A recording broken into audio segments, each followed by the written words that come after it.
வணக்கம் நண்பா, welcome to சிஜேஎஸ்கே films. ஒன்று எதிரி பார்க்க போகிறோம்னா, நம்ம அர்ஜுன் ஜானியா டேரக்டரில் அப்கம் ரிலீஸ் ஆகக்கூடிய ஒரு பேனு மூவி தான் 45.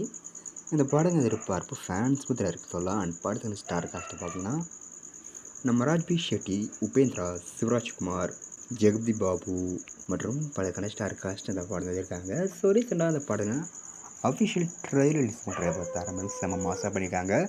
தமிழ் டப்பிங் சூப்பராக சொல்லலாம். ஃபைட்ஸும் தரமாக பண்ணியிருக்காங்க. ஸோ ட்ரைலர் பார்க்குறது வேறு சூப்பராக சொல்லலாம். ஸோ வென் பார்ப்போம் இந்த 45 படம் எந்த ஒருத்தா பண்ண போகிறாங்கன்னு. அனித படத்தை இப்போ டிசம்பர் 25 தேட்டர்ஸ் பண்ணுறாங்களாம். ஸோ மிஸ் பண்ணாமல் இந்த படத்தை தேட்டர்ஸ் போய் பாருங்கள். அன்பி பிடிச்சிருந்தா லைக் பண்ணுங்க, ஷேர் பண்ணுங்க, அண்ட் மறக்காம சேனலை சப்ஸ்கிரைப் பண்ணிக்கோங்க. மீண்டும் இது போன்ற வீடியோவில் சந்திப்போம்.